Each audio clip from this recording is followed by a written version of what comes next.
Electron बोलेगा यार मेरी भी कुछ इज्जत है, मुझे भी मेरे न्यूक्लियस ने अट्रैक्ट करके रखा है, तो अगर तुम मुझे निकालना चाहते हो तुम्हें बाहर से मिनिमम एक कम से कम इतनी एनर्जी तो दो कि मैं अपने न्यूक्लियस की गिरा को तोड़ के बाहर निकल सकूं। When I turn on the light, intensity का बढ़ना मतलब नंबर ऑफ फोटॉन्स ज्यादा है, तो जब भी तुम इंटेंसिटी लाइट का इंक्रीज करते हो कि तो नंबर ऑफ फोटॉन्स भी इंक्रीज हो जाते हैं। तुम्हें पता है रदरफोर्ड का लिमिटेशन था, वो बता नहीं पाए थे कि कैसे इलेक्ट्रॉन एटम में गोल गोल घूम रहा है एनर्जी लूज किए बिना। सो बेसिकली स्टेबिलिटी ऑफ एटम वहां पे क्वेश्चन मार्क था। तो this is also one of the high weighted chapters. तो क्वेश्चन इसके ना बहुत ज्यादा कम टाइम में, मतलब विद इन 30 सेकंड के अंदर अंदर तुम इसका सवाल पेपर में बना लोगे।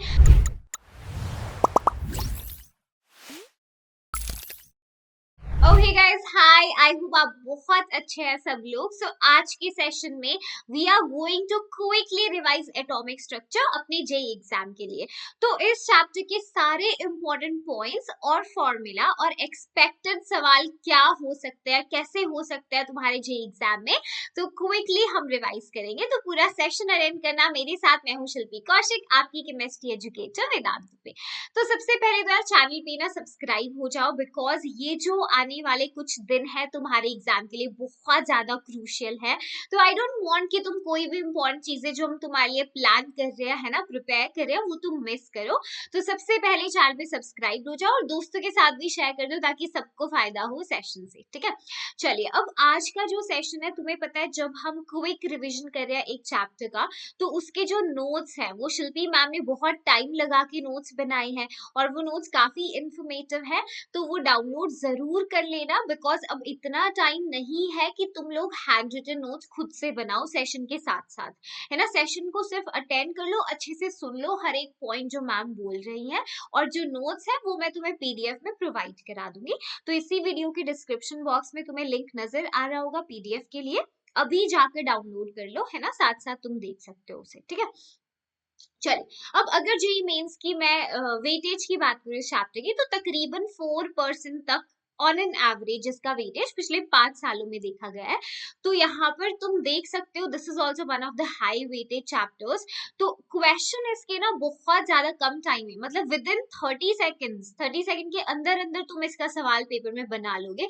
तो इस चैप्टर को छोड़ के जाओ, उसका कोई मतलब नहीं है। अगर नहीं भी किया है ना ये वाला चैप्टर, तो आज के सेशन में जितने पॉइंट्स और फॉर्मूला मैम बता रही है बहुत ध्यान से सुनना है, ठीक है। चलो, तो सबसे पहले तो ना मैंने कुछ छोटी छोटी टर्मिनोलॉजीज यहाँ पर अटैच कर दी है जहाँ पे सवाल नहीं आते हैं आज के जमाने में, है ना, यहाँ से, बिकॉज अच्छे टॉपिक्स हैं हमारे पास। बट स्टिल तुम लोग को होता है कि मैम आपने बताया नहीं आइसोटोन्स क्या होते हैं, तो मैम ने स्लाइड अटैच कर दिया यहाँ पर, ठीक है। इसमें कुछ एक दो और टर्मिनोलॉजी, जैसे आइसो इलेक्ट्रॉनिक स्पीशीज इंपॉर्टेंट होता है। तो आइसो इलेक्ट्रॉनिक स्पीशीज कौन होती है? जिनके पास सेम नंबर ऑफ इलेक्ट्रॉन्स होते हैं, राइट। जैसे अगर तुम देखो सोडियम प्लस, सोडियम का केटायन है ना 10 इलेक्ट्रॉन है। मैग्नीशियम का केटायन देखो Mg2 प्लस, या O2 नेगेटिव ऑक्साइड आयन है तुम्हारे पास, नाइट्राइट आयन है, नियॉन है, तो ये सब 10 इलेक्ट्रॉन स्पीशीज है, ये आइसो इलेक्ट्रॉनिक है, ठीक है। साथ में कुछ एक दो और तुम्हारे लिए नई टर्म्स होती है, जैसे आइसोस्टर्स तुम टर्म पढ़ते हो। तो आइसोस्टर्स में क्या होता है ना, इनके पास सेम नंबर ऑफ एटम्स, मतलब नंबर ऑफ एटम्स भी सेम होते हैं, और उनके पास जो इलेक्ट्रॉन्स होते हैं टोटल वो भी सेम होते हैं। इलेक्ट्रॉन्स और एटम्स दोनों सेम होते हैं। जैसे हम एग्जांपल ले सकते हैं अपना नाइट्रोजन का, 2 एटम्स है नाइट्रोजन मॉलिक्यूल के पास, 14 इलेक्ट्रॉन्स है। और कार्बन मोनोऑक्साइड, देखो कार्बन मोनोऑक्साइड के पास भी 2 ही एटम्स हैं, और इलेक्ट्रॉन्स अगर देखोगे 6 कार्बन के और 8 ऑक्सीजन के, तो 14 ही है, ठीक है। यस, चलिए, तो बाकी की टर्म्स तुमने बचपन में पढ़ी हुई है, atomic number, mass number, isobars, isotopes, isotones, same number of neutrons होते हैं। तो इसको एक बार देख लेना, है ना, बेसिक सी स्लाइड है। बाकी मेन चैप्टर हमारा यहाँ से शुरू होता है। तो देखो फोटो इलेक्ट्रिक इफेक्ट पे लिख लो, वेरी इंपॉर्टेंट। ऑल्टरनेटिवली तुम्हें यहाँ से सवाल देखने को मिल जाता है इस टॉपिक से, तो तुम्हारी शिफ्ट में फोटो इलेक्ट्रिक इफेक्ट का सवाल हो, इसकी बहुत ज्यादा चांसेस है, ठीक है। अब देखो फोटो इलेक्ट्रिक इफेक्ट क्या है। जैसे मान लो तुम्हारे पास कोई मेटल का सरफेस है, ओके। एक मेटल सरफेस यूजुअली एक ऐसा मेटल होता है जिसकी आयोनाइजेशन एनर्जी बहुत कम होती है। क्या तुम एग्जांपल दे सकते हो? यस, एल्कली मेटल्स में अगर नीचे की तरफ जाओ, down the group, ionisation energy decrease करता है। सीजियम, है ना। तो सीजियम एक ऐसा मेटल है जो बहुत मतलब इजीली फोटो इलेक्ट्रिक इफेक्ट दिखा देता है, बट कंडीशंस हैं। वो कंडीशन क्या है, तो देखो जैसे अपना फोटो इलेक्ट्रिक इफेक्ट में क्या होता है, मेटल के सरफेस पे ना हमने एक लाइट को इंसिडेंट कराया, ठीक है। एक लाइट होगी, किसी पर्टिकुलर एनर्जी की लाइट रही होगी, कुछ पर्टिकुलर फ्रिक्वेंसी की लाइट होगी, है ना। मैंने मेटल के सरफेस पे उसको इम्पार्ट कराया, ठीक है। अब इस एनर्जी की लाइट ने, हाँ ये पर्टिकुलर एनर्जी की लाइट होनी चाहिए। अगर मान लो इस तुमने जो भी लाइट है ना इंसिडेंट कराई है, अगर इसके पास इनफ फ्रीक्वेंसी है, अगर तुमने इनफ फ्रीक्वेंसी की लाइट को मेटल के सरफेस पे डाला है, अब इनफ किस टर्म में, कि वो जो भी मेटल का सरफेस है उस पे तुम्हें पता है एटम्स हैं। अब एटम के अंदर क्या है, इलेक्ट्रॉन है, यस और नो। एटम के अंदर जैसे ये मेटल का सरफेस है, तो एटम के अंदर हमें पता है न्यूक्लियस की गिरफ्त में एक इलेक्ट्रॉन है ना। तो अगर मान लो मैंने कोई लाइट को इम्पार्ट कराया है इस मेटल के सरफेस पे, और अगर ये लाइट इनफ एनर्जी की थी, इनफ फ्रीक्वेंसी की थी, तो यहाँ से जो इलेक्ट्रॉन है वो अपने एटम की गिरफ्त को, जो न्यूक्लियस की गिरफ्त है, उसको तोड़ के बाहर निकल सकता है। अब क्या मैम हमेशा ऐसे होगा कि अगर मैंने एक पर्टिकुलर फ्रीक्वेंसी की लाइट डाली तो क्या हमेशा इलेक्ट्रॉन्स निकलेंगे? बताओ मैम को चैट में, क्या हमेशा होगा? नहीं। देखो, emission of electron from the metal on striking it with the radiation of particular energy।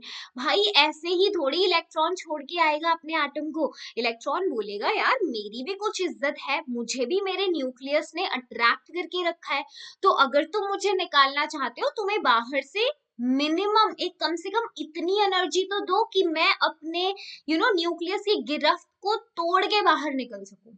समझ रहे हो? तो जब भी हम फोटो इलेक्ट्रिक इफेक्ट की बात करते हैं, हम हमेशा एक सर्टेन मिनिमम फ्रीक्वेंसी, है ना, एक मिनिमम एनर्जी की लाइट तुमको देनी पड़ेगी, है ना, जो इलेक्ट्रॉन को मेटल सरफेस से निकाल पाए, ठीक है। जिसको हम लोग बोलते हैं, अगर ये मिनिमम एनर्जी की बात करते हैं उसको हम वर्क फंक्शन बुलाते हैं, ठीक है, वर्क फंक्शन। तो कुछ जो भी तुम इंसिडेंट लाइट, जैसे तुमने ये लाइट को मेटल के सरफेस पे इम्पार्ट करा है, ठीक है, तो ये जो एनर्जी है ना इसके दो टुकड़े हो जाते हैं। जो भी इंसिडेंट तुमने लाइट डाली उसके दो पार्ट्स में डिवाइड हो जाती है। एक पार्ट होता है इलेक्ट्रॉन को उसके एटम की गिरफ्त से छुड़ाने के लिए जो एनर्जी यूज होती है, जो अपना वर्क फंक्शन होता है ना। एक minimum amount of energy use की जाएगी इलेक्ट्रॉन को उसके एटम से बाहर निकालने के लिए, और जितनी एक्स्ट्रा अमाउंट ऑफ एनर्जी होती है वो इस इलेक्ट्रॉन को एज काइनेटिक एनर्जी मिल जाती है। तो एक्सप्रेशन समझो, देखो ये हमारी इंसिडेंट लाइट की एनर्जी थी, ठीक है। ये दो पार्ट्स में टूट गई। एक पार्ट तुम्हारा वर्क फंक्शन है ना, वर्क फंक्शन को फाई से या डब्ल्यू नॉट से लिख सकते हो, ठीक है। एक वर्क फंक्शन ये वो है, वो मिनिमम एनर्जी है जो इलेक्ट्रॉन को चाहिए अपना एटम छोड़ने के लिए। जितनी एक्स्ट्रा एनर्जी बची वो उसको एज काइनेटिक एनर्जी मिल गई, ठीक है। यहां से एनर्जी का एक्सप्रेशन रखती हूँ एच न्यू, ठीक है, और ये एच न्यू नॉट हम लिख सकते हैं, दिस इज न्यू नॉट, ये थ्रेशोल्ड फ्रीक्वेंसी है, ठीक है। प्लस काइनेटिक एनर्जी के लिए हम हाफ एम वी स्क्वायर लिख सकते हैं। तो इसके काफी रूप तुम एक्सप्रेशन के बना सकते हो। H nu minus h nu not is equal to half m v square kinetic energy, है ना। तो ये मल्टीपल फॉर्म्स है इसकी जिसको तुम रीअरेंज कर सकते हो। यहाँ से पेपर में ग्राफ भी पूछ लेता है तुमसे, ठीक है, ग्राफ पूछ लेते हैं, तो ध्यान रखना। So this is the whole point, तुम्हारा जो भी है ना, जो तुम्हारी मिनिमम फ्रीक्वेंसी, तुम्हें जो एनर्जी देनी है ना, एक मिनिमम फ्रीक्वेंसी की लाइट तुम्हें डालनी पड़ेगी। कम से कम अगर उतनी उससे कम हुई फ्रीक्वेंसी तो फोटो इलेक्ट्रिक इफेक्ट नहीं देखने को मिलता है तुम्हें, ठीक है। तो इस चीज को थोड़ा ध्यान रखना, इस एक्सप्रेशन को, दिस इज इंपॉर्टेंट। सॉर्टेड है? यस, ओके चलिए। सो यहाँ पर देखो आगे बात करते हैं फोटो इलेक्ट्रिक इफेक्ट में एक और पॉइंट की। जैसे ही यहाँ पे बहुत कंफ्यूजन होता है बच्चों को जब हम बात करते हैं intensity of light. Intensity of light का क्या मतलब होता है?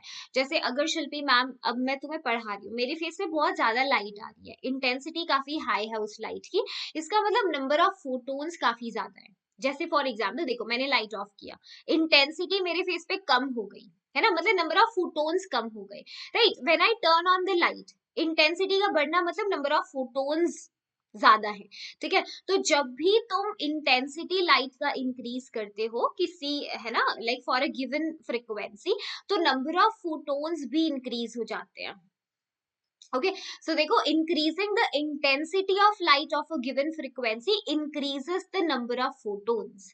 तो इंटेंसिटी नंबर ऑफ फोटोन से रिलेटेड है, ठीक है। लेकिन ध्यान रहे, इंटेंसिटी बढ़ाने से फोटोन की काइनेटिक एनर्जी पे कोई असर नहीं पड़ता है, ठीक है। अगर मैंने इंटेंसिटी लाइट की इंक्रीज कर दी तो जो भी फोटोन निकल रहा है उसकी काइनेटिक एनर्जी नहीं इम्पैक्ट होती है ना। इंटेंसिटी से नंबर ऑफ फोटोन्स का रिलेशन होता है।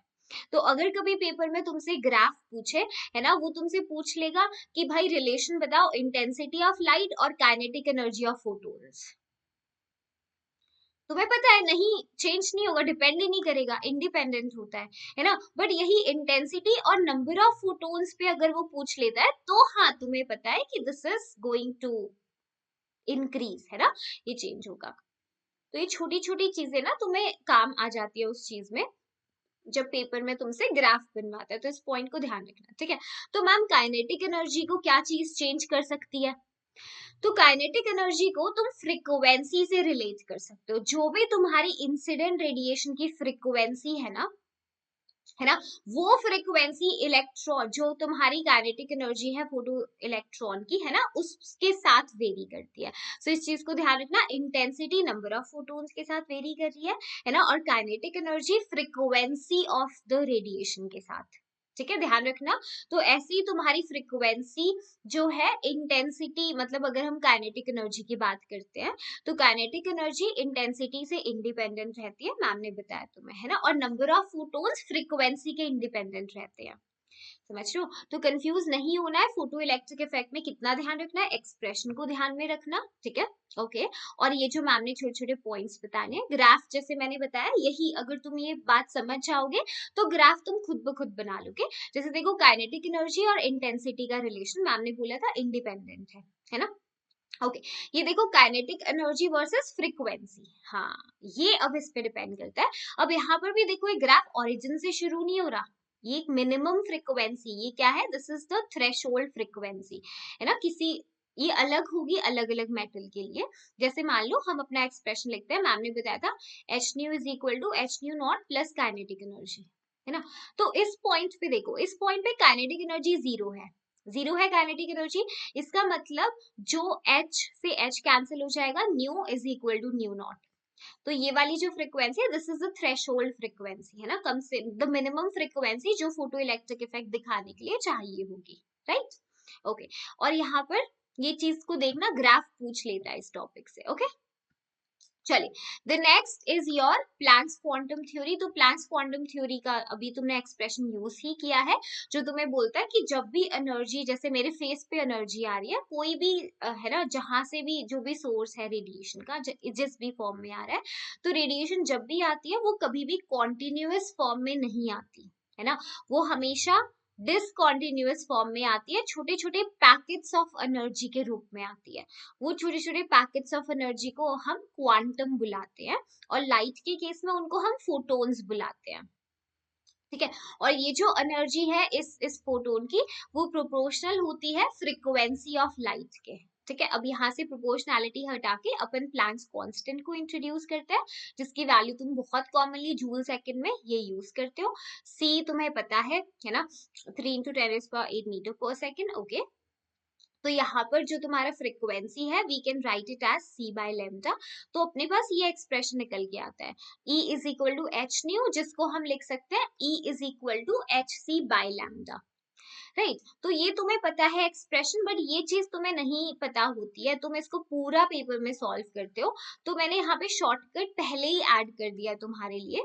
कभी कभी वो क्या करता है ना, क्वेश्चन में तुमको एनर्जी इलेक्ट्रॉन वोल्ट में पूछता है और वेवलेंथ को नैनोमीटर्स में दे देता है, तो तुम ये फॉर्मूला लगा सकते हो, पूरा एच सी डाल के उसको इंटर कन्वर्ट मत करना, सिंपल ध्यान रखो। और यही चीज अगर वेवलेंथ एंगस्ट्रॉम में दी होगी, एनर्जी इलेक्ट्रॉन वोल्ट में पूछी है, तो 12400 बाय लेमडा लगा सकते हो, ठीक है। तो ये काफी हेल्प करेगा, इसको ध्यान रखना, ओके। चलिए, बोहर्स एटॉमिक मॉडल की हम बात करते हैं, जो हमें पता है हाइड्रोजन लाइक स्पीशीज यानी सिंगल इलेक्ट्रॉन स्पीशीज के ऊपर जो अप्लाई होता है। तो जो बोहर की मेन कहानी थी वो वहां से शुरू होती है। तुम्हें पता है रदरफोर्ड का लिमिटेशन था, वो बता नहीं पाए थे कि कैसे इलेक्ट्रॉन एटम में गोल गोल घूम रहा है, है ना, एनर्जी लूज किए बिना। सो बेसिकली स्टेबिलिटी ऑफ एटम वहां पे क्वेश्चन मार्क था। तो ऐसे में बोहर ने बोला कि भाई देखो, इलेक्ट्रॉन के एटम के अंदर घूमने का आधार ये है कि जो इलेक्ट्रोस्टैटिक फोर्स ऑफ अट्रैक्शन है इलेक्ट्रॉन पे, जो न्यूक्लियस का अट्रैक्शन है उस पे, और जो सेंट्रिपिटल फोर्स है इलेक्ट्रॉन पे लग रही है, वो दोनों सेम बराबर है, इक्वल है। ठीक है, तो यही था वो वाला पोस्टुलेट। देखो ये जो मैम ने एक्सप्रेशन लिखा है कि Q1 Q2 by R square, ये कूलम्बिक फोर्स है ना, इलेक्ट्रोस्टैटिक फोर्स, और ये हमारी mv square by r is the centripetal force. ये बराबर होता है जिस वजह से इलेक्ट्रॉन एटम में घूम पाता है अच्छे से, है ना। हाँ, और ये हमारा ऐसे ही एक और उन्होंने पोस्टुलेट दिया था बोहर ने कि एंगुलर मोमेंटम वाई क्वांटाइजेशन का उन्होंने बोला था कि mvr is equal to nh/2π, है ना। तो ऐसे कोई भी रैंडम कहीं पे भी इलेक्ट्रॉन नहीं रिवॉल्व करता किसी भी ऑर्बिट में, सिर्फ वहीं पर जहां जिनका एंगुलर मोमेंटम तुम्हें पता है क्वांटाइज्ड होता है। क्वांटाइज्ड मतलब किसी फिक्स्ड वैल्यू का मल्टीपल, जैसे यहाँ पर है ना। ये जो पीछे एक्सप्रेशन दिया ना, हाँ यहाँ पे लिख लो, इसको हम ऐसे भी लिख सकते हैं, E is equal to n h nu, जहां पे n होता है नंबर ऑफ फोटोन्स। n क्या है? n is the number of photon, है ना। तो ये भी एक्सप्रेशन होता है, कभी कभी वो पेपर में पूछ लेता है कि 1 मोल फोटोन के लिए, 2 मोल फोटोन के लिए एनर्जी बताओ, तो वहां पे तुम्हें चीज ध्यान रखनी है, नंबर ऑफ फोटोन्स है, ठीक है। फिर यहाँ से तुम मोल्स में जा सकते हो। ओके, ये सॉर्टेड है, ये मेन 2 पोस्टुलेट है, इसका एक्सप्रेशन ध्यान में रखना। फिर डायरेक्ट बोहर्स मॉडल के इंपॉर्टेंट फॉर्मूलाज का मैम ने फ्लो चार्ट अटैच कर दिया है, इसको प्लीज देख लेना। और एक और चीज यहाँ पे ध्यान देनी है तुम्हें, जैसे देखो जो रेडियस का एक्सप्रेशन है 0.529 into n square by z angstrom. N तुम्हारा ऑर्बिट नंबर है, शेल नंबर, और जेड एटॉमिक नंबर है ना। जब एन की वैल्यू 1 रखते हो तुम, हाइड्रोजन एटम के लिए फर्स्ट ऑर्बिट की जो रेडियस है वही बोहर्स रेडियस होती है ना, जो 0.529 एंगस्ट्रॉम आती है। ऐसे तुम अलग अलग ऑर्बिट्स के लिए निकाल सकते हो, सिंगल इलेक्ट्रॉन स्पीशीज के लिए, है ना। फिर तुम्हारा वेलोसिटी का एक्सप्रेशन है 2.18 into 10⁶ z by n metre पर सेकेंड। अब यहाँ पे जो ध्यान देना है ना, तुम ये ध्यान रखना कि रेडियस डायरेक्टली प्रोपोर्शनल है n स्क्वायर के, इनवर्सली रिलेटेड है एटॉमिक नंबर से। बहुत सारे क्वेश्चन ना पेपर में डायरेक्टली कर पाते हो, जस्ट ये रिलेशन जानकर तुम, ठीक है। ये एनर्जी का देख चुके हो, है ना, वही। Okay, Hc by lambda, kinetic energy kz e square by 2r, potential energy minus kz e square by r। अब देखो पोटेंशियल एनर्जी पे नेगेटिव है, कभी भी तुम देखोगे टोटल एनर्जी कभी नेगेटिव नहीं होती। यहाँ पर देखो टोटल एनर्जी का एक्सप्रेशन है -13.6 z square by n square electron volt पर एटम। अगर जूल पर एटम में है तो ये वाला एक्सप्रेशन यूज करना, है ना। एनर्जी कभी नेगेटिव थोड़ी होती है टोटल एनर्जी। तो यहाँ पे नेगेटिव साइन तुम्हें क्या बताता है? नेगेटिव साइन ये बताता है कि जो इलेक्ट्रॉन है ना वो न्यूक्लियस की गिरफ्त के अंदर है, मतलब electron is in the attraction of the nucleus, है ना, न्यूक्लियस का अट्रैक्शन है इलेक्ट्रॉन पे, तो उसका वो सिग्निफिकेंस होता है। यहाँ पे एक छोटा सा रिलेशन है काइनेटिक एनर्जी और पोटेंशियल एनर्जी का भी, उसको भी मैंने अटैच कर दिया है, तो नोट्स को डाउनलोड कर लेना। यहाँ पे देखो जो भी काइनेटिक एनर्जी है, मान लो काइनेटिक एनर्जी x है, तो पोटेंशियल एनर्जी कहती है, हर जगह काइनेटिक एनर्जी के ही चर्चे हैं अभी मजा चकाती हूँ। तो potential energy is actually negative double of kinetic energy. जो भी काइनेटिक एनर्जी है उसका, जो काइनेटिक एनर्जी है उसका नेगेटिव डबल कर दो, वो तुम्हारा पोटेंशियल एनर्जी है ना। तो छोटू सा रिलेशन इनका बीच का ध्यान रखना, एक्सप्रेशन से ही तुम समझ सकते हो, देखो एक्सप्रेशन से ही पता चल रहा है ना। ये मैम ने टोटल एनर्जी का एक फॉर्मूला यहाँ पे पुट किया है। ये फॉर्मूला दिखाने का पर्पस ये है कि देखो बच्चे ये फॉर्मूले याद कर लेते हैं, मेजोरिटी ऑफ द टाइम सवाल भी हो जाते हैं यहाँ से, बट कभी कभार होता है ना, एक दो बार एग्जामिनर भी इधर उधर से सोचता है चलो देखते हैं बच्चों ने कितना कॉन्सेप्ट किया है, तो वो कभी कभी डेरिवेशन में एक स्टेप ऊपर से सवाल पूछ लेता है।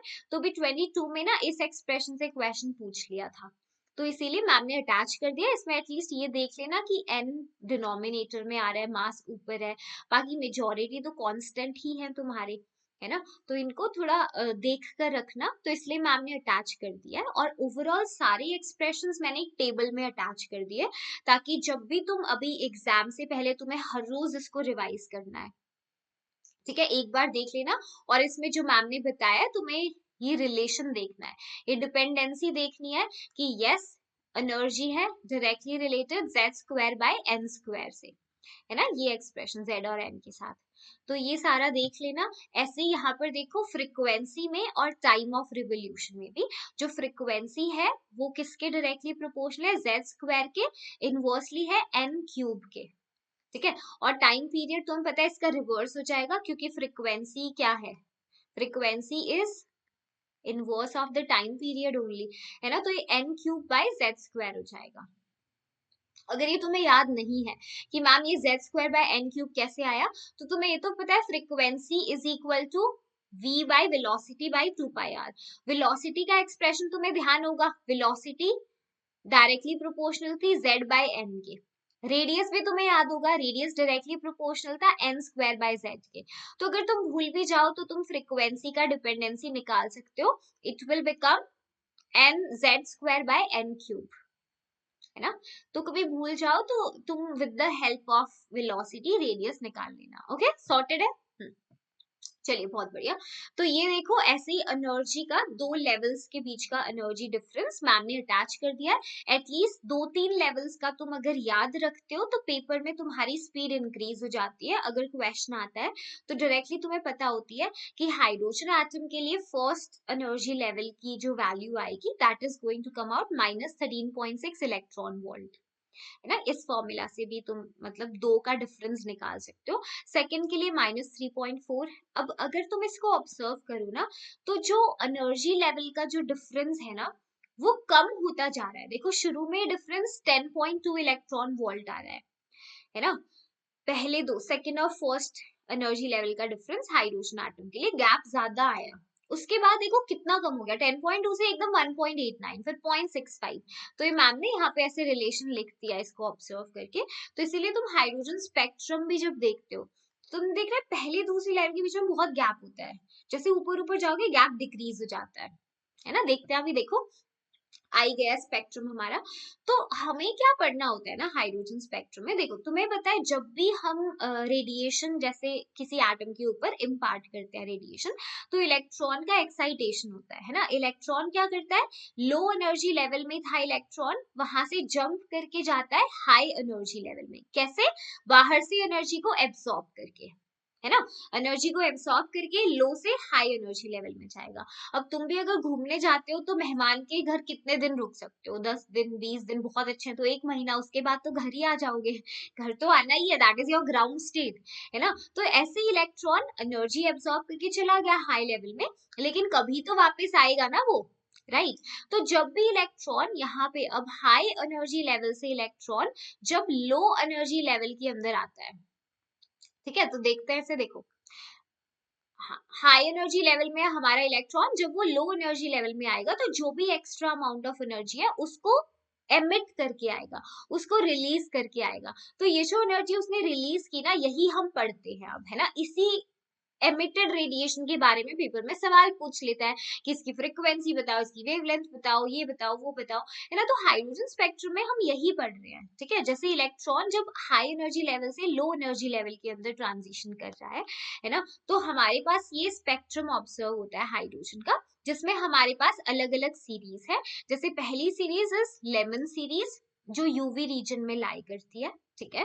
लेमन सीरीज में इलेक्ट्रॉन किसी हाई एनर्जी लेवल से ground level n is equal to 1 में आता है, किसी हाई एनर्जी लेवल से फर्स्ट लेवल में आता है, n 1 के अंदर आता है, ठीक है।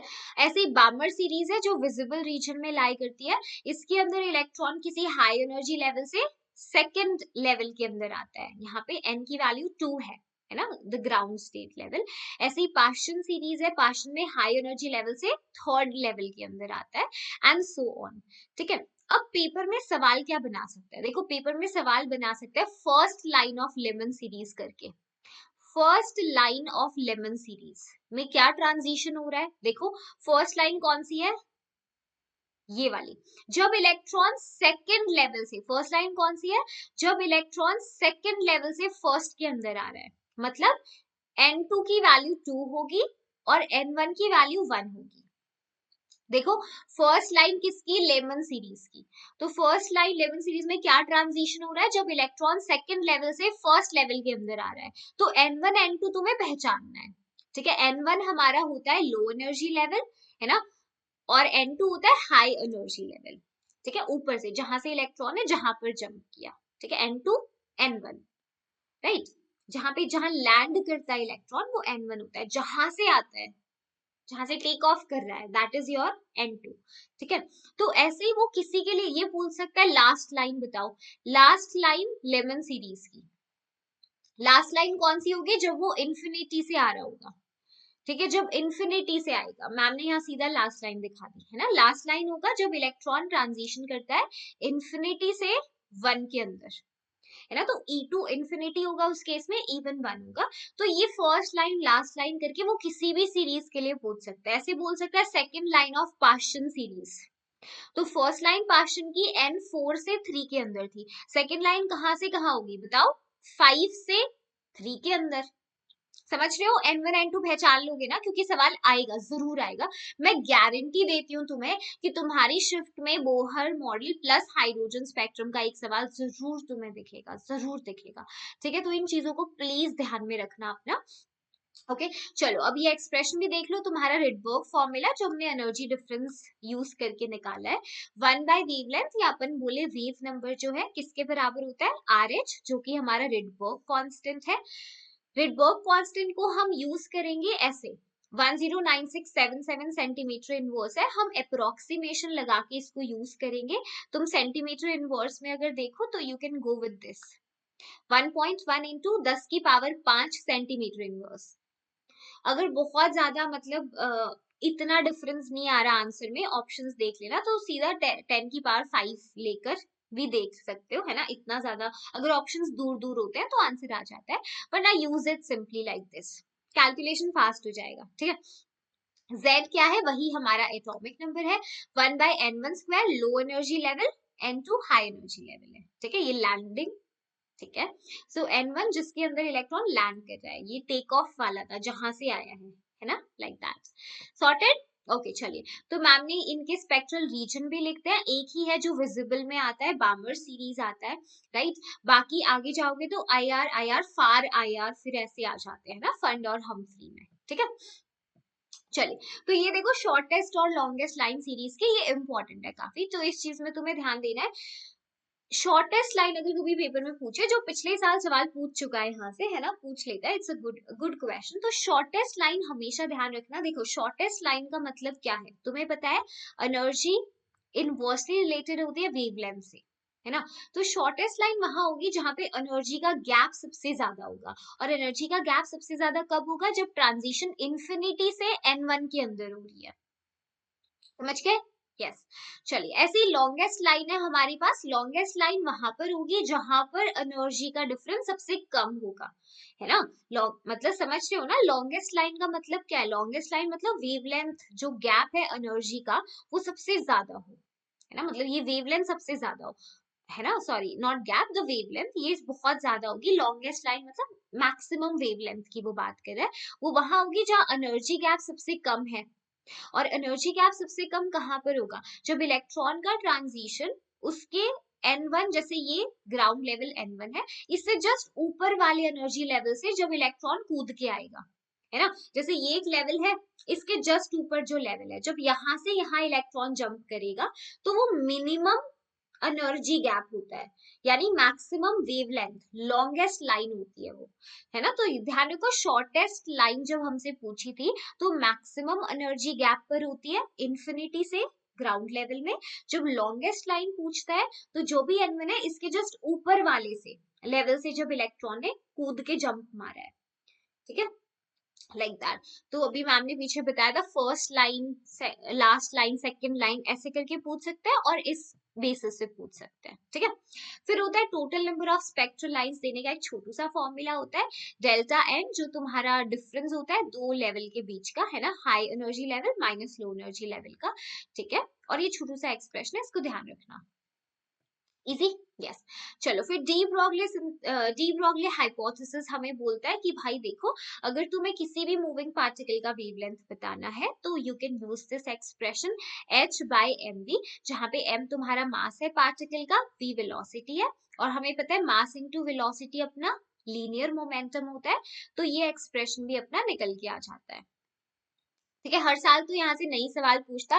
डी ब्रॉगली और हेजनबर्ग ऐसे हैं कि कभी कभी यहाँ से सवाल आ जाता है। ठीक है, बट ऐसा नहीं है कि बहुत सालों से नहीं आया है, हाल फिलहाल पूछे हैं, बट इतने कॉमन क्वेश्चन नहीं होते जितने स्पेक्ट्रम से पूछता है, हाइड्रोजन से, बोहर से पूछता है, वो ज्यादा कॉमन है। ठीक है, यहाँ पे मास को तुम्हें किलोग्राम में रखना है, इस चीज को ध्यान रखना। इसमें और हेजनबर्ग में mass we will keep in the kgs. ठीक है, चलो सो डी ब्रॉगली हाइपोथेसिस के और एक्सप्रेशंस बनते हैं। अगर वो तुम्हें काइनेटिक एनर्जी भी दे देता है पार्टिकल का, है ना, तो wavelength is equal to h by square root of 2m into kinetic energy. अगर किसी चार्ज पार्टिकल को v पोटेंशियल के साथ एक्सेलरेट करा दिया गया है, क्वेश्चन में बताया है, तो तुम ये एक्सप्रेशन यूज कर सकते हो। काइनेटिक एनर्जी को चार्ज इनटू पोटेंशियल की तरह हमने लिख लिया है, E इज द चार्ज, ठीक है, ऑन द पार्टिकल, राइट। तो हम ऐसे लिख सकते हैं। इलेक्ट्रॉन के लिए आप ये एक्सप्रेशन यूज कर सकते हो, सिंप्लीफाई कर दिया हमने, है ना, वैल्यूज को पुट करके। तो you can use this formula 12.3 by square root of, है ना, पी पोटेंशियल, और ये एंगस्ट्रॉम में तुम्हें आएगा। ठीक है, सॉर्टेड है। ठीक है, हेजनबर्ग अनसर्टेनिटी प्रिंसिपल यही बोलता है, जैसे तुम्हारे साथ है, तुम्हारे साथ क्या प्रॉब्लम है कि तुम फिजिक्स करते हो, मैम फिजिक्स हो रही है, केमिस्ट्री हो रही है, मॉक पेपर्स में मैथ्स में नंबर नहीं आ रहे, है ना, तो तुम कहते हो मैम 140 मार्क्स बन रहे हैं, कैसे मार्क्स बढ़ाएं मैम, 160 बन रहे हैं। एक सब्जेक्ट तुम्हारा हमेशा मतलब कम ही चलता है, इजंट इट, होता है ऐसा। तो हेजनबर्ग भी बोलता है कि भाई जैसे तुम अगर किसी भी, है ना, मतलब माइक्रोस्कोपिक पार्टिकल्स के लिए हम बात करते हैं, किसी भी पार्टिकल का, मूविंग पार्टिकल का आप एग्जैक्ट पोजीशन और मोमेंटम नहीं बता सकते हो। अगर आप पोजीशन बताने जाओगे तो मोमेंटम में एरर आ जाएगा, अगर प्रिसाइजली मोमेंटम बताओगे तो पोजीशन में एरर आएगा। तुम मैथ्स और फिजिक्स करते हो तो केमिस्ट्री रह जाता है, केमिस्ट्री फिजिक्स करते हो मैथ्स रह जाता है। तो you can understand this uncertainty, है ना। तो उन्होंने एक्सप्रेशन भी दिया कि जो ये मिनिमम अनसर्टेनिटी h/4 के बराबर आएगी या इससे ज्यादा ही आएगी, है ना, मिनिमम दिस। जब तुम क्वेश्चन सॉल्व करते हो तो इसको तुम इज इक्वल टू लेकर सॉल्व कर सकते हो। मास केजीज में ही देना है यहाँ पर भी, तो ध्यान रखना, है ना। छोटू सा एक्सप्रेशन है। अनसर्टेनिटी इन मोमेंटम को हम लिख सकते हैं mass into uncertainty in velocity. तो यहाँ पे क्वेश्चन में तुम्हें ये डेटा देकर ये पूछ लेता है। कभी कभी अनसर्टेनिटी पोजीशन की परसेंट में देता है ना, जैसे पोजीशन बता दिया, उसकी अनसर्टेनिटी की परसेंट बता दी, तो वहां से तुम अनसर्टेनिटी निकाले ना। जैसे 0.5%, बोला 0.5% अनसर्टेनिटी है, वेलोसिटी मान लो x दी हुई है ना, x से, तो तुम 0.5% ऑफ x निकाल के अनसर्टेनिटी निकालते हो, है ना। Just a random example I am saying. बाकी क्वेश्चंस तुम कर सकते हो, गदर सीरीज में मैम ने कराया है ना, उसमें हो जाएगा। चैनल पे भी और हम कर रहे हैं सेशंस, मैराथन कर रहे हैं, फिजिकल केमिस्ट्री की आने वाली है, तो चैनल पे सब्सक्राइब रहें। ठीक है, चलिए, सो क्वांटम नंबर्स क्या है? क्वांटम नंबर्स हैं अगर तुम्हें इलेक्ट्रॉन के घर तक पहुंचना है, हम एग्जैक्ट इलेक्ट्रॉन कहाँ रहता है ये तो नहीं बता सकते हैं, बट हम मैक्सिमम प्रोबेबिलिटी जरूर बता सकते हैं, है ना, कि इलेक्ट्रॉन के होने की संभावना, मैक्सिमम संभावना कहाँ है उसके होने की, वो हम क्वांटम नंबर से बताते हैं। ये जो 4 क्वांटम नंबर्स है, इनमें से 3 n, l और m जो है हमें श्रोडिंगर वेव इक्वेशन के सॉल्यूशन से मिलते हैं। जो 4th क्वांटम नंबर है स्पिन, ये श्रोडिंगर इक्वेशन से नहीं आया है। ठीक है, तो इसमें यहां से भी क्वेश्चन पेपर में पूछ लेता है, तो इसको थोड़ा सा ध्यान दो। पहला तुम्हारा प्रिंसिपल क्वांटम नंबर है जो शेल के बारे में बताता है, जो तुम 9th क्लास से पढ़ते आए हो, KLMN, है ना, जो n की वैल्यू 1 से शुरू होती है, दिस इज K शेल, L M and so on.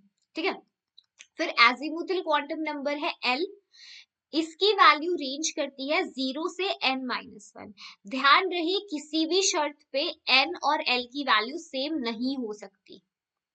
ठीक है, n और l कभी सेम नहीं होगा। ये बात इसीलिए बता रही हूँ क्योंकि पेपर में सवाल पूछता है, ऑप्शंस देगा, इनमें से कौन सा सेट ऑफ क्वांटम नंबर गलत है ना, तो वहां पे तुम वो चीज कर सकते हो। ये तुम्हें सब शेल के बारे में बताएगा, SPDF ऑल दैट, है ना। जैसे L की वैल्यू 0 1 2 3, ऐसे ध्यान रखा करो, 0 1 2 3, SPDF, SPDF, है ना, सब शेल का पता चल गया। ठीक है, फिर तुम्हारा मैग्नेटिक क्वांटम नंबर होता है जो -L से +L तक रेंज करता है, इंक्लूडिंग जीरो, जीरो को इंक्लूड करके, जो तुम्हें ओरिएंटेशन के बारे में बताता है ऑर्बिटल की, है ना। जैसे p ऑर्बिटल है तो p के अंदर तुम्हें पता है px, py, pz होते हैं, वो ओरिएंटेशन तुम्हें यहाँ से पता चलती है, राइट। तो इसको ध्यान रखना, है ना। जैसे कि मैम ने बोला तुम्हें कि p के लिए मैं बोल रही हूँ, p सब शेल के लिए हमारी l की वैल्यू कितनी है, 1, है ना। तो मैग्नेटिक क्वांटम नंबर -1 से +1 तक वेरी करता है ना। -1 से +1 मतलब क्या क्या आएंगे, 3 ऑर्बिटल आएंगे, -1, 0, +1, है ना, px, pz, py, right, like that. अच्छा, अगर हम कन्वेंशनली बाई कन्वेंशन जो z वाला होता है उसको हम 0 लेते हैं, ठीक है, pz को अगर 0 ले लिया, px -1, py +1, ऐसे ऊपर नीचे कर सकते हो। फिर अपना स्पिन क्वांटम नंबर होता है जो इलेक्ट्रॉन की स्पिन के बारे में बताता है ना। तो अगर जब भी एक ऑर्बिटल में एक इलेक्ट्रॉन का स्पिन अगर क्लॉकवाइज है तो दूसरे का हमेशा एंटी क्लॉकवाइज होगा, है ना, ध्यान रखना। क्लॉकवाइज का मतलब +½ नहीं होता और एंटी क्लॉकवाइज का मतलब -½ नहीं, वो +½ -½ से डायरेक्शन नहीं पता चलता। ये हम कह सकते हैं सर्टेनिटी के साथ कि अगर एक ऑर्बिटल में एक इलेक्ट्रॉन क्लॉकवाइज घूम रहा है तो दूसरा एंटी क्लॉकवाइज होगा, लाइक दैट। एक का +½ है तो दूसरे का -½ होगा, लाइक दैट। ठीक है, ये बात हम बोल सकते हैं। चलो, नोट्स की बात आगे अलग से कर लेंगे, है ना। तो आई गेस ये क्लियर है, क्वांटम नंबर्स का पूछ लेगा तुमसे कौन सा गलत है तो आइडेंटिफाई करना, ठीक है। फिर इलेक्ट्रॉनिक कॉन्फ़िगरेशन में बेसिकली सिर्फ ऑफ बो रूल ही बता रही हूँ तुम्हें यहाँ पर मेजरली, क्योंकि सवाल ऑफ बो रूल में ना इंक्रीजिंग या डिक्रीजिंग ऑर्डर ऑफ एनर्जी पूछ लेता है अलग अलग शेल्स के लिए, सब शेल्स के लिए, है ना। तो बोलेगा कि इसको तुम्हारे पास जैसे रैंडमली दे देगा 5d है, ठीक है, 5s है, तो 4s है, इनको इंक्रीजिंग ऑर्डर ऑफ एनर्जी में लगाओ। तो आपको फिर ध्यान देना होगा यहाँ पर कि कैसे करना है। हम ऑफ बो रूल लगाते हैं जो कि n+l रूल है, ठीक है। हम पहले ये रूल बोलता है कि n+l एनर्जी जो है डायरेक्टली प्रोपोर्शनल होती है n+l वैल्यू के, यानी अगर तुम्हारी n+l की वैल्यू ज्यादा है तो एनर्जी भी ज्यादा होती है और उसको बाद में फिल किया जाता है कॉन्फ़िगरेशन में, ठीक है। अगर मान लो n+l की वैल्यू सेम आ जाए, कभी आपको ऐसा दिखे कि मैम n+l की वैल्यू तो सेम आ गई, तो हम डिसाइड करते हैं n रूल के हिसाब से, n रूल के हिसाब से अगर n वैल्यू ज्यादा तो एनर्जी ऑर्बिटल की ज्यादा। तो जल्दी से कमेंट करो अभी, जितने बच्चे वीडियो देख रहे हैं, तो अभी मैम को बताओ 4s, 3d और 3p, इनको अरेंज करो इंक्रीजिंग ऑर्डर ऑफ एनर्जी में, जल्दी बताओ। यस, n+l से डिसाइड करो, अगर वो फेल होता है तो n के पास जाते हैं, ठीक है, ध्यान रखोगे इसे, ओके, ऑफ बो रूल है। चलिए, इसके बाद कुछ इंपॉर्टेंट मैम ने पॉइंट्स लिखते हैं, क्वांटम नंबर्स के फॉर्मूला लिखती है। जैसे पिछले साल 2023 में इस फॉर्मूले पे क्वेश्चन पूछा था, मैक्सिमम इलेक्ट्रॉन पूछे थे m शेल के अंदर कितने हैं, ठीक है। तो तुम m या n के अंदर फोर्थ शेल के अंदर पूछा था, as far as I remember fourth के अंदर पूछा था, तो उसका आंसर 32 था। तो अब बाकी जितने फॉर्मूले मैम ने दिए हैं वो इम्पोर्टेंट हो जाते हैं, है ना। पिछले बार इस फॉर्मूला से पूछा है तो हो सकता है तुम्हारी शिफ्ट में कोई और फॉर्मूला पूछ ले, है ना। फॉर एग्जाम्पल इससे हो सकता है यहाँ से पूछ ले कि total number of orbital sub shell में, है ना, 12+1।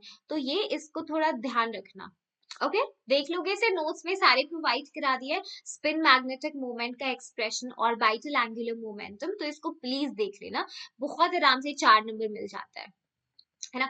तो यहाँ पर देखो नोड्स क्या होता है, नोड एक ऐसा स्पेस होता है जहाँ पे इलेक्ट्रॉन के होने की प्रोबेबिलिटी 0 होती है ना। इलेक्ट्रॉन के मिलने की संभावना जहाँ शून्य होती है वो नोड होता है, यानी खाली स्पेस, है ना, एम्प्टी, चाहे इलेक्ट्रॉन नहीं हो सकता। तो टोटल नंबर ऑफ नोड्स अपनी n-1 से देते हैं, है ना, n यही प्रिंसिपल क्वांटम नंबर, ठीक है। टोटल रेडियल नोड्स के लिए n-l-1 यूज करते हैं फॉर्मूला, एंगुलर नोड्स के लिए n, एजिमुथल क्वांटम नंबर, इनको जोड़ोगे तो अपने आप n-1 बन जाएगा। तो ये भी पूछ सकता है नोड्स के लिए, है ना। तो इस एक्सप्रेशन को ध्यान में रखना, ठीक है। मैंने मैम ने वैसे यहाँ भी अटैच कर दिया है नोड्स का भी अलग से, ठीक है, सॉर्टेड है। चलिए अब श्रोडिंगर इक्वेशन की बात करते हैं। जो इक्वेशन तुम्हें याद नहीं रखनी है एज सच, तो तुम्हें पता है ये एक इक्वेशन थी, है ना, ये मॉडल था क्वांटम मैकेनिकल मॉडल, जो इलेक्ट्रॉन के पार्टिकल के साथ साथ वेव नेचर को भी कंसिडर करता है ना। तो जो भी हेजनबर्ग ने बोला था, बोहर ने बोला था, तो यहाँ पे चीजें मिक्स हो गई। उन्होंने बोला कि इलेक्ट्रॉन के दोनों नेचर है, पार्टिकुलर वेव और डोमिनेटिंग नेचर वेव होता है। तो बोहर भी like my whole life was a lie bro. You be like अरे भाई बोहर ये क्या कर दिया, हमारे जज्बातों पे पानी फेर दिया और पेपर में सवाल भी आते हैं तुम्हारे मॉडल से। चलो करना पड़ेगा, कोई बात नहीं, इजी है ना, हो जाएगा। तो यहाँ पे जो साई है ना वो वेव फंक्शन है। तो इलेक्ट्रॉन की लाइक जब इलेक्ट्रॉन की 3D मोशन के बारे में बताते हैं उसकी एम्पलीट्यूड को इंक्लूड करके, ठीक है, वेव एम्पलीट्यूड को। तो साई का तो कोई फिजिकल सिग्निफिकेंस नहीं होता है एज सच, साई स्क्वायर का फिजिकल सिग्निफिकेंस होता है कि साई स्क्वायर हमें प्रोबेबिलिटी डेंसिटी बताता है, इलेक्ट्रॉन के होने की प्रोबेबिलिटी हमें साई स्क्वायर से पता चलती है, ठीक है। तो यहाँ पे देखो तुम्हारी जो इक्वेशन है ना, इसमें दो पार्ट्स होते हैं, एक रेडियल पार्ट होता है और एक एंगुलर पार्ट होता है, ठीक है, दो कंपोनेंट्स है, रेडियल और एंगुलर पार्ट्स, ठीक है। तो अभी हम आगे देखेंगे इस चीज को, मैं तुम्हें कर्व्स बनाना सिखाऊंगी क्योंकि सवाल वहां से आते हैं, ठीक है। कर्व से तुम्हें पहचानने को बता देगा कि कौन से ऑर्बिटल का ग्राफ है ये, है ना। तो this is your D function भी बोलते हो तुम इसे, ठीक है, डी फंक्शन या रेडियल प्रोबेबिलिटी डिस्ट्रीब्यूशन फंक्शन। इसके ग्राफ्स तुम्हें थोड़े समझने होते हैं, ठीक है। तो अभी उसी की बात करते हैं। यहाँ से हमें बेसिकली शेप ऑफ ऑर्बिटल्स का पता चलता है, ठीक है। उस ग्राफ को स्टडी करके, उस प्रोबेबिलिटी कर्व को देखकर तुम ये पहचानते हो कि ये कौन से ऑर्बिटल का कर्व होगा, और कौन सा ऑर्बिटल है उससे मैं शेप ऑर्बिटल की बता सकती हूँ, है ना। तो वो चीजें हमें यहाँ पे पता चलती हैं। कभी भी अगर तुम्हें नोट्स बतानी होती है तो जो भी तुम्हें वेव फंक्शन दिया है उसका स्क्वायर लेके 0 के बराबर रख दो, तो तुम्हें नोट्स के बारे में पता चल जाता है, ठीक है। चलो तो हाँ, ये देखो दो तरह की नोट्स मैम ने बताया पीछे, रेडियल और एंगुलर नोट। तो इसका एक्सप्रेशन बता चुकी हूँ मैं, है ना, पीछे ही, तो उसको ध्यान रखना। तो नोट्स में सब कुछ अटैच करा है, ओके। चलो, तो ये लास्ट चीज है, एक बार इसको देख लो, प्रोबेबिलिटी डेंसिटी और तुम्हारे कर्व्स को कैसे पहचानना है, ठीक है। देखो जब भी तुम्हें एस का कर्व मिलता है, जब भी एस ऑर्बिटल का कर्व होता है ना, वो हमेशा ऊपर से शुरू होगा, ये बात तो तय है ना। ये कर्व देखो ऊपर से शुरू हो रहे हैं सारे, तो ये एस के कर्व्स हैं, है ना। ये जो ग्राफ है ये है psi versus r, psi versus r बोलो या साई को अपन कैपिटल आर की तरह तुम लिख सकते हो, r versus r, it is the same thing, ठीक है। ओके, तो यहाँ पर देखो तुम सिर्फ 1s का याद कर लो, आई वुड एडवाइस तुम सिर्फ 1s का याद कर लो कि ऊपर से शुरू हो रहा है और नीचे आ रहा है ना, नीचे की तरफ आ रहा है, ऊपर से नीचे, लाइक दैट। तो इसका मतलब ये होता है ऊपर से ग्राफ शुरू हो रहा है यहाँ पर 1s का, तो इसका मतलब प्रोबेबिलिटी डेंसिटी मैक्सिमम कहाँ पर है, न्यूक्लियस के पास। और एस के अंदर ऐसा ही होता है, न्यूक्लियस के पास ही डेंसिटी मैक्सिमम होती है ना। और फिर वो शार्पली डिक्रीज करता है जैसे जैसे हम न्यूक्लियस से दूर जाते हैं, तो इसलिए एस का कर्व तुम्हें ऐसे दिखता है। 1s का याद रखो, उसके बाद जुगाड़, ठीक है। 2s का कैसे पहचानोगे, उसके बाद ना तुम्हें रेडियल नोड्स देखने हैं। क्या देखना है तुम्हें, रेडियल नोड्स का फॉर्मूला लगाना है। क्या था रेडियल नोड का formula, n minus L minus 1, ठीक है। 2s के लिए देखो n की वैल्यू कितनी है 2, l की वैल्यू 0, ठीक है। यहाँ पे कितनी नोड आई, एक नोड आई। तो जितनी नोड आई ना ये ग्राफ एक्स एक्सिस पे उतनी बार टच करेगा, ठीक है। यहाँ पर देखो 2s के अंदर एक नोड आई, तो यहाँ पे ग्राफ एक ही बार यहाँ टच कर रहा है, उसके बाद नीचे चला गया, फिर सेम वे में वेरी गया, उसके बाद कहीं पे ग्राफ ने टच नहीं किया एक्स एक्सिस पे, तो एक पॉइंट काटा यानी एक रेडियल नोड होगा। तो ये 2s का पहचान सकते हो, है ना। हाँ, अगर नोड सेम होंगी तो अलग ऑर्बिटल्स के ग्राफ भी सेम आ जाते हैं, ठीक है। ऐसा नहीं है कि हर ऑर्बिटल का अलग ही ग्राफ होगा, इनफैक्ट पी डी एफ के सबके प्लॉट्स एक जैसे ही होते हैं, ठीक है। यहाँ देखो 3s के अंदर रेडियल नोड निकालो, n minus L minus 1, 3 minus 0 minus 1 जो कि आएगा 2। तो यहाँ पर देखो एक्स एक्सिस पे ग्राफ ने 2 बार काटा, देख रहे हो, तो दो नोड से तुम पहचान लोगे 3s का कर्व है, ठीक है। तो s वाले पहचान सकते हो, ठीक है। अब उसके बाद p वाले देखो, p d f सारे सेम होते हैं, p और d का मैम ने एग्जाम्पल लगाया, ये भी p और d का साई वर्सेस r है, अभी तक साई वर्सेस आर चल रहा है, इसीलिए तुम्हें एम्पलीट्यूड नेगेटिव भी दिख रहा है। देखो यहाँ पे नेगेटिव एम्पलीट्यूड था, नेगेटिव, क्योंकि वेव फंक्शन वर्सेस आर था।